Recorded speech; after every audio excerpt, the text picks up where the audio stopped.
کس قدر زیادہ اس پر بوجھ ڈالا جائے گا، یہ بھی مصطفیٰ کریم نے بیان فرمایا۔ فرمایا جو لا یکلف اللہ نفسا الا وسعها، اللہ بھی تم پر وہ بوجھ نہیں ڈالتا جو تم اٹھا نہیں سکتے، تو کسی مزدور کو تم ایسا کام نہیں بتاؤ گے۔ حضرت عثمان غنی رضی اللہ تعالیٰ عنہ ایک دن حضرت عمر فاروق سے کہنے لگے عمر بس کر دے یار، تیرے بعد بھی تو لوگوں نے خلیفہ بننا ہے، کیسے کوئی تیرے رستے پہ چلے گا؟ تو حضرت عثمان غنی سے جناب عمر کہنے لگے کیا ہو گیا؟ آپ فرمانے لگے کل میں دیکھ رہا تھا کہ لوگ باغ میں مزدوری کر رہے تھے اور آپ امیر المومنین ہو کے ان کا ہاتھ بٹا رہے تھے، ہاتھ بٹا رہے تھے۔ تو حضرت عمر کہنے لگے بوڑھے تھے، بیمار تھے، مزدوری کر رہے تھے تو پسینہ بہہ رہا تھا، کیا ہو گیا اگر تھوڑا سا میں نے ساتھ دے دیا؟ حضرت جناب سیدنا فاروق اعظم یہ لفظ کہتے ہوئے رو پڑے۔ آپ فرمانے لگے میں کسی بادشاہ کا شہزادہ نہیں، میں بھی اسی باپ کا بیٹا ہوں جو اونٹ چرا کے گزارا کیا کرتا تھا۔ میں نے آگے بڑھ کے لوگ حیثیت بھول جاتے، اپنی حیثیت بھول جاتے۔ اللہ تبارک و تعالیٰ جب کچھ عطا کرتا ہے ان کا رویہ اپنے ماتحتوں کے ساتھ اتنا سخت اور جابرانہ آمرانہ ہو جاتا ہے، اس قدر زیادہ ان کے لب و لہجے میں کڑواہٹ آ جاتی ہے، اس قدر زیادہ ان کی طبیعتوں کے اندر سختی اور غرور بھر جاتا ہے کہ وہ احساس ہی نہیں کرتے کہ جو سامنے بیٹھا ہے وہ بڑا ایک دکھی انسان ہے اور وہ تکلیف میں ہے، وہ آزمائش میں اپنے آپ کو مبتلا سمجھ رہا ہے۔ حضرت ابو ذر غفاری رضی اللہ تعالیٰ عنہ فرماتے ہیں میں اپنے ماتحتوں کے حق میں بڑا سخت تھا، سخت تھی میری طبیعت، میرے غلاموں کی جرت ہی نہیں تھی کہ وہ میرے سامنے گفتگو کر سکیں اور ٹھہر بھی سکیں۔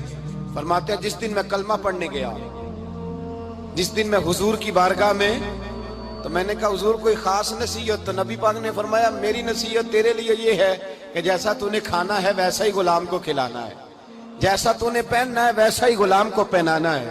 حضرت ابو ذر کہتے ہیں جو میرے اندر کمی تھی وہی میرے نبی نے نصیحت کر دی، جو میرے اندر کوتاہی تھی وہی غیب جاننے والے رسول نے بتلا دی۔ فرماتے میں گھر گیا، جب میں جاتا تھا تو ملازموں کا سانس خشک ہو جاتا تھا، وہ کانپنے ہانپنے لگتے تھے کہ جانے اب یہ کیا کرے گا۔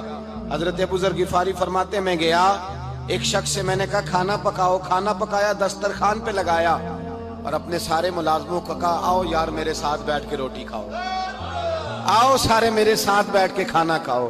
فرماتے ہیں انہوں نے کھانا کھایا، پھر میں ان کو بازار لے گیا، جیسے کپڑے میں پہنتا تھا ویسے ہی میں نے ان کے لیے بھی خریدے۔ فرماتے ہیں میرے غلام کہنے لگے آقا خیر تو ہے نا، خیریت تو ہے نا، کیا ہوا؟ مزاج مبارک تو ٹھیک ہے، کیا ہو گیا؟ اور یہ جو ہم فضا کو اتنا خوبصورت دیکھ رہے ہیں اور یہ جو ہم اتنی پیاری ریم جھیم برستی دیکھ رہے ہیں، یہ جاری رہے گی یا ایک دن کی ہے؟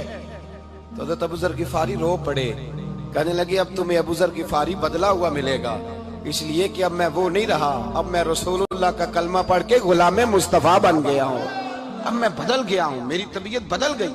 غلاموں کے حق میں حضرت مولا علی شیر خدا غلام کو لے کر کے گئے دکان پر، حضرت مولا علی غلام کو لے کر گئے کپڑے کی دکان پر، 2 جوڑے خریدے، ایک کم قیمت کا ایک زیادہ قیمت کا، ایک کم قیمت کا ایک زیادہ قیمت کا، 2 جوڑے خریدے۔ جب واپس لوٹے تو غلام سے کہنے لگے تو اپنا لے لے۔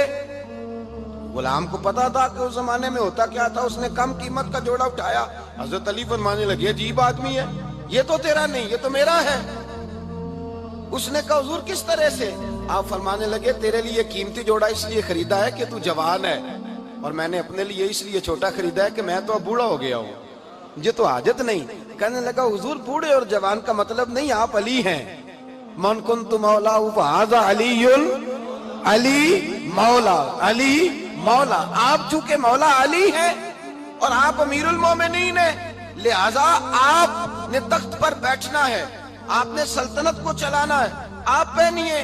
حضرت علی فرمانے لگے تو میرا غلام بنا ہے نا، تو نے ابھی میرے نبی کا دیدار نہیں نہ کیا، تو بعد میں آیا ہے نا، اگر تو اس دور میں ہوتا تو جان جاتا کہ یہ عمل میرا ہے، پر اس کے پیچھے جو نصیحت کے پھول ہیں وہ مصطفیٰ کے عطا پر۔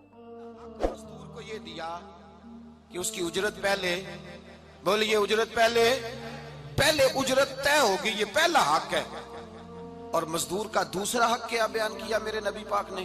فرمایا جب، اور یہ ایسی اعلیٰ بات ہے کہ جتنے حقوق لکھنے والے ہیں نا، جتنے بین الاقوامی سطح پر انسانی حقوق کا چارٹر بنانے والے ہیں، وہ کہتے ہیں کہ یہ ایسا نقطہ حضور نے بیان کر دیا ہے کہ اس سے آگے کو بڑھ ہی نہیں سکتا۔ یہ ایسی بات ہے کہ جس کی شرح بھی کوئی نہیں کر سکتا. میرے حبیب کریم علیہ الصلوۃ والسلام نے فرمایا پہلے طے کرو، اور کیا خوبصورت لفظ ہے، قانون بنا دیا.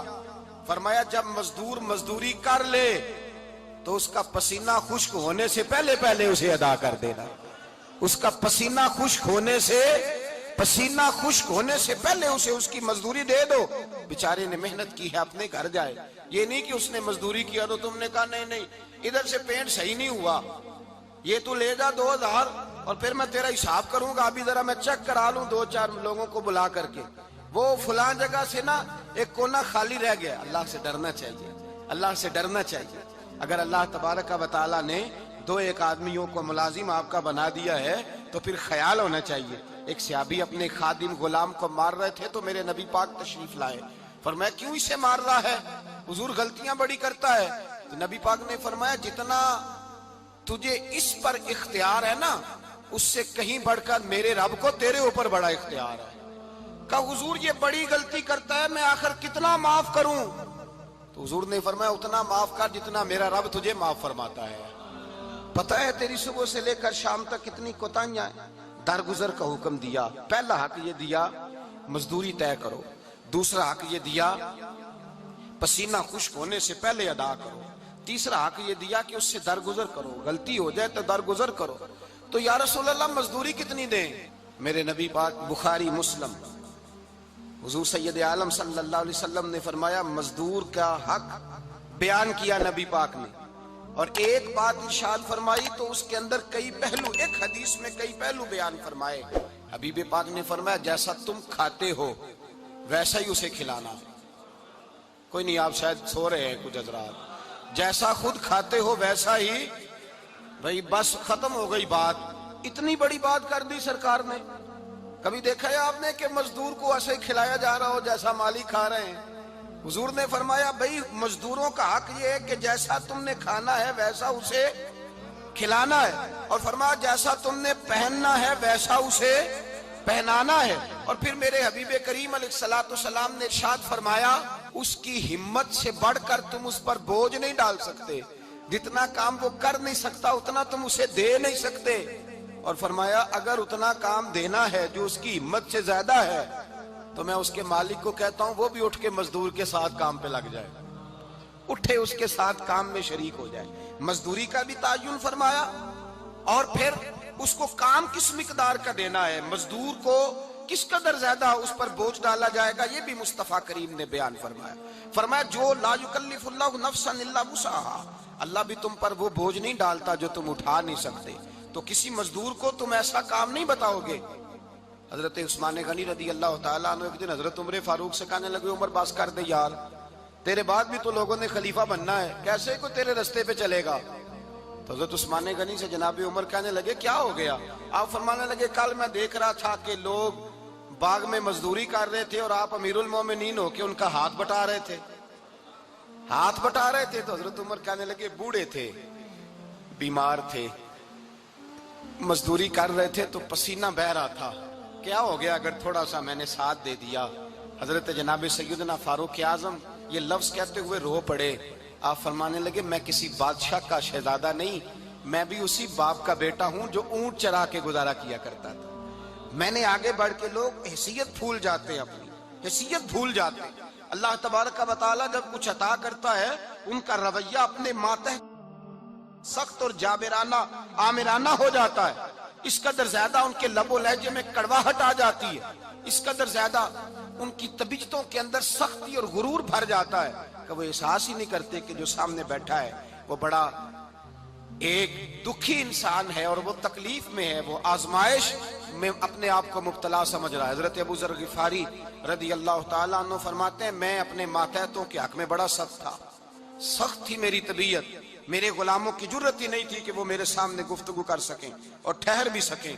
فرماتے ہیں جس دن میں کلمہ پڑھنے گیا، جس دن میں حضور کی بارگاہ میں، تو میں نے کہا حضور کوئی خاص نصیحت؟ تو نبی پاک نے فرمایا میری نصیحت تیرے لیے یہ ہے کہ جیسا تو نے کھانا ہے ویسا ہی غلام کو کھلانا ہے، جیسا تو نے پہننا ہے ویسا ہی غلام کو پہنانا ہے.